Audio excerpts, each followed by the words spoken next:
सबसे पहले महादेव के चरणों में प्रणाम करती हूँ, मेरा प्रणाम स्वीकार हो। मैया पार्वती के चरणों में प्रणाम करती हूँ, मेरा प्रणाम स्वीकार हो। कार्तिक गणेश दोनों भैया के चरणों में प्रणाम करती हूँ, मेरा प्रणाम स्वीकार हो। आप सभी गुरु भाई बहन के चरणों में प्रणाम करती हूँ और महादेव से दया मांगती हूँ कि हे महादेव, जितने मेरे गुरु भाई बहन हैं सब पे दया कीजिए, पल पल दया कीजिए। आज मैं कथा जो आप लोगों को सुनाने जा रही हूँ, सास बहू और वन देवी का शिव चर्चा कथा सुनाने जा रही हूँ। अगर कथा आप लोग को अच्छा लगे तो मेरे वीडियो को लाइक कीजिए। अगर आप लोग नए हैं तो चैनल को सब्सक्राइब कीजिए, घंटी के निशान को जरूर दबाइए ताकि कोई भी हम कथा डालें तो आसानी से आप लोगों के पास पहुंच जाए। और आप लोगों से हाथ जोड़ के निवेदन है तो कि कोई भी कथा आधा अधूरा नहीं सुनना चाहिए। आधा अधूरा सुनने से महादेव का अपमान होता है, पूरा सुनने से ज्ञान होता है। दोस्तों में, रिश्तेदारों में शेयर कीजिए। कमेंट बॉक्स में हर हर महादेव जरूर लिखिए, क्योंकि भगवान का नाम बोलने से, लिखने से, सुनने से सारी कष्ट, सारी परेशानियां दूर होती है। और गुरु भाई बहन, आप लोगों से निवेदन है हाथ जोड़ के कि आप लोग ज़्यादा से ज़्यादा वीडियो को लाइक कीजिए, क्योंकि आप वीडियो देखते हैं लेकिन लाइक नहीं करते। इससे ये होता है कि जो महादेव के शिव शिष्य के पास ये चर्चा नहीं पहुँच पाता है, जो नहीं सुन पाते, वो आसानी से सुन लेंगे, उनके पास आसानी से पहुँच जाएगा। तो चलिए ज़्यादा बात नहीं करते हुए कथा शुरू करती हूँ। एक गांव में एक बूढ़ी मैया थी। उनका एक ही बेटा, एक ही बहू थी। बूढ़ी मैया का बेटा जो था वो शहर कमाने चला गया था और बूढ़ी मैया की जो बहू थी तो बूढ़ी मैया को बहुत परेशान करती थी। बूढ़ी मैया बहुत परेशान रहती थी और रोज एक इनार के पास जाके वो रोज रोती थी। अपना दुखड़ा जो होता था तो बहुत रोती थी। तो इनार देवी जो थी तो रोज सुनती थी। रोज इस तरह से दिन कट रहा था। फिर एक दिन क्या हुआ, वो अपनी बहू से दुखी होके, जब बहू परेशान करने लगी तब दुखी होके बूढ़ी मैया इनार के पास गई और कहने लगी रो रो के कि मेरा मन कर रहा है आज मैं जहर खा के इसी में कूद के अपनी जान दे दूँ। जब इतना बात इनार देवी मैया सुनती है तो इनार में से निकल के आती हैं और पूछती हैं बूढ़ी मैया से कि आपको क्या चीज़ की दिक्कत है कि आप रोज आके इनार के पास रोती हैं। तब बूढ़ी मैया कहती हैं कि तुम कौन हो जो मुझसे पूछ रही हो, क्या तुम मेरे दुख का, समस्या का हल बता सकती हो। तब कहती है इनार देवी मैया कि हाँ, मैं इनार की देवी हूँ। तुम रोज आके यहाँ पे रोती हो और अपना दुखड़ा सुनाती हो, इस वजह से मैं रोज सुन सुन के मैं तुम्हारे पास आई हूँ तुम्हारी मदद करने। तब कहती है इनार देवी मैया कि यहीं पे वन में एक वन देवी रहती है जो स्थापित है, उनका मंदिर भी है। बूढ़ी मैया से बताती है कि तुम वहाँ जाओ और जाके अपना वन देवी से सारा दुखड़ा बोलना, वो इस दुख का, कष्ट का निवारण जरूर करेगी, समस्या का हल तुम्हें जरूर बताएगी। तब बूढ़ी मैया इनार देवी को नमन करते हुए वहां से चली जाती है वन देवी के पास। जब वन में जाती है तो देखती है कि सही में वहां पे एक मंदिर बना हुआ है और वहां पे एक वन देवी स्थापित है।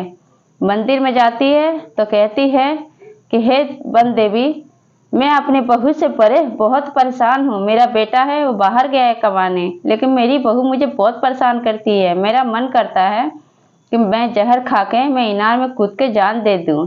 तब इनार देवी मैया आप के बारे में बताई हैं। तब जब इतना बात सुनी वन देवी मैया तो क्या की, वन देवी मैया वहाँ प्रकट हुई और बूढ़ी मैया से पूछती हैं कि बताओ तुम्हें क्या कष्ट है। तब सारा हाल बताती है कि मेरी बहू मुझे बहुत परेशान करती है, मैं बहुत दुखी हो गई हूँ, मेरा मन करता है मैं कूद के जान दे दूँ। तब कहती हैं कि तुम ऐसा करो कि तुम मेरा व्रत करो। वन देवी मैया कहती हैं बूढ़ी मैया से कि तुम मेरा व्रत करो और 7 सुहागिन खिलाओ। जिस दिन तुम 7 सुहागिन खिलाओगी उसी दिन तुम्हारा बेटा आ जाएगा और तुम्हें जो कष्ट है सब ठीक हो जाएगा, सब दुख दूर हो जाएगा। तो बूढ़ी मैया कहती कि ऐसा हो सकता है। तो वन देवी मैया कहती कि हाँ, ऐसा हो सकता है।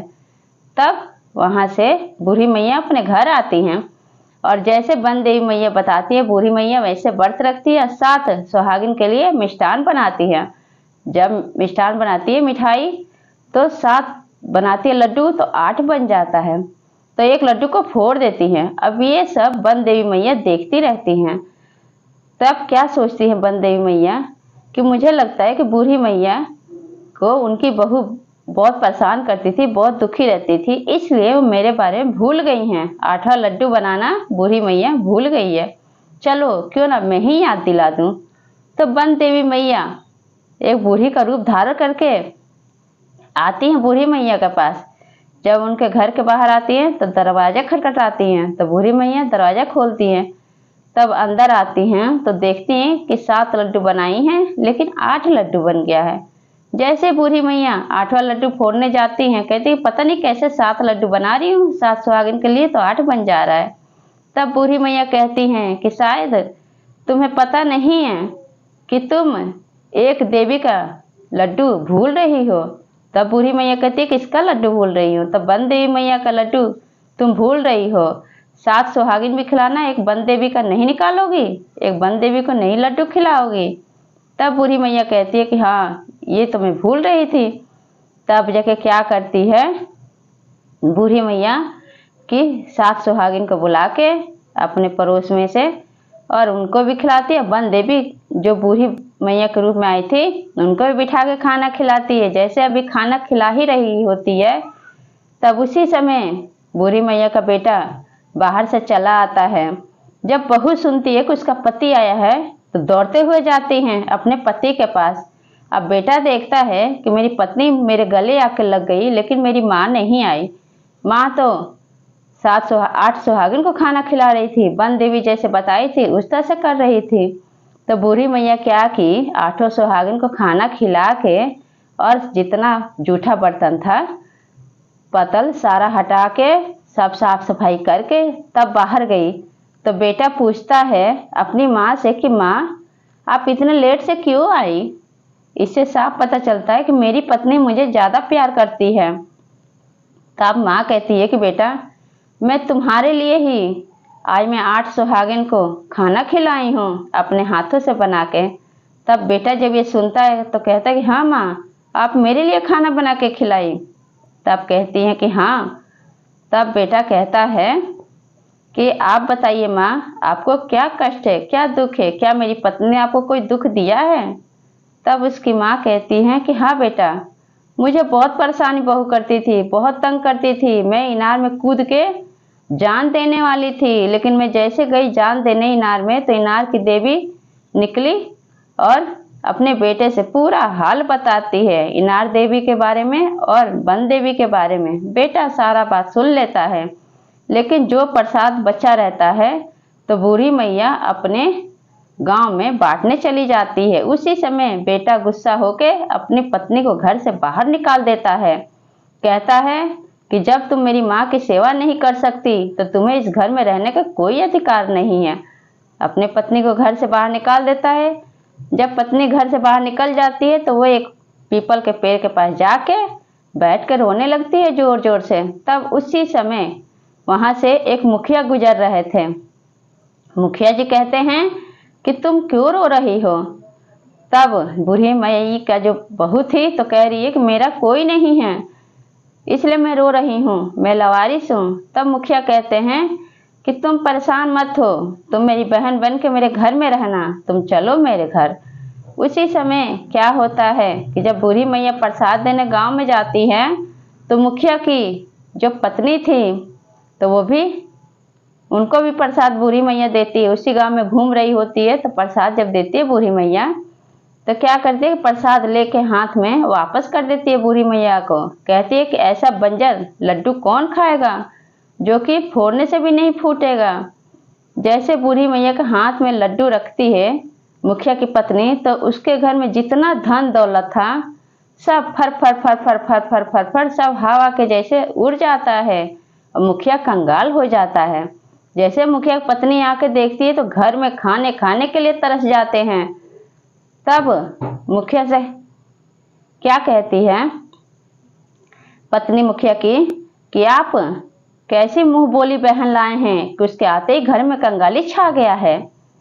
तब जो बूढ़ी मैया की बहू थी तो कहती है कि आप मुझसे कोई ऐसा चूक आपसे हुआ है कि आपसे कोई ऐसी गलती कर दी है जो आप सबसे छुपा रही हैं, तो हमसे बताइए। तब मुखिया की पत्नी कहती है, उस समय मुखिया भी और उनकी बहन भी थी। तब कहती है मुखिया की पत्नी कि हाँ, मैं इस गांव में जब गई घूमने के लिए, पड़ोसी के घर गई, तो एक बूढ़ी मैया प्रसाद लेकर आई थी। वो मुझे प्रसाद दी, लड्डू, लेकिन मैं खाई नहीं। उसको हाथ में लेकर मैं वापस कर दी। मैं बोली कि बंजर है, फूटेगा नहीं, न टूटेगा किसी चीज़ से। तब बूढ़ी मैया की बहू कहती है, वो कोई और नहीं, वो मेरी सास है। सास मेरी वन देवी की बहुत पूजा करती हैं। उनको वन देवी से आशीर्वाद मिला है। जो उनका अपमान करता है उसको कंगाल बना देती हैं। जब ये बात मुखिया की पत्नी को पता चलता है, तब मुखिया की पत्नी बूढ़ी मैया की बहू से पूरी सच्चाई जानती है कि आखिर क्या बात है। तब कहती है जो मुखिया की पत्नी थी कि तुम भी चलो अपने घर और अपनी सास से माफ़ी मांगना, क्योंकि गलती तुम भी की हो, और मुझे भी अपने घर लेकर चलो। तब मुखिया की बहन मुखिया की पत्नी को अपने घर लेकर जाती है, और जाके जो बूढ़ी मैया की बहू थी वो अपने सास और अपने पति के पैर में गिर के माफ़ी मांगने लगती है। तब सास कहती है कि सुबह का भूला शाम को घर आ जाए, उसको भूला नहीं कहते। तब बेटा माफ़ कर देता है अपनी माँ के बातों को सुन के। तब मुखिया की पत्नी कहती है कि बूढ़ी मैया, हमसे बहुत बड़ी गलती हो गया है, किसी के प्रसाद को अपमान नहीं करना चाहिए। आपके पास जो है वही आप मुझे प्रसाद दीजिए। तब क्या होता है कि बूढ़ी मैया थोड़ा सा लड्डू रखी रहती हैं, वो प्रसाद मुखिया की पत्नी को दे देती हैं, और मुखिया की पत्नी बूढ़ी मैया का पैर छू के प्रणाम करके वो अपने घर वापस आ जाती है। तब क्या होता है, बूढ़ी मैया बेटे बहू को लेकर पहले जाती हैं इनार देवी के पास। वहाँ पे आशीर्वाद मांगती हैं कि हे इनार देवी, आपकी वजह से सब कुछ अच्छा हो गया। और फिर वहाँ से अपने बेटे बहू को लेके वन देवी के पास जाती हैं और मंदिर में दर्शन कराती हैं, आशीर्वाद लेती है बेटे बहू का। और वन देवी बूढ़ी मैया को और उनके बेटे बहू को तीनों पर आशीर्वाद देती हैं और उनका सारा दुख तकलीफ दूर करती हैं। और वहाँ से बूढ़ी मैया अपने बेटे बहू को लेकर अपने घर आती हैं और हंसी खुशी से अपना दिन काटने लगती हैं। बहू जो थी वो भी अच्छी हो जाती है, वो भी ठीक हो जाती है। वन देवी की वजह से सब बढ़िया बढ़िया होने लगता है, अच्छा होने लगता है। तो इसलिए गुरु भाई बहन, ये कथा आप लोगों को कैसा लगा कमेंट बॉक्स में ज़रूर बताइएगा। और सब बोलिए हर हर महादेव, माता पार्वती की जय।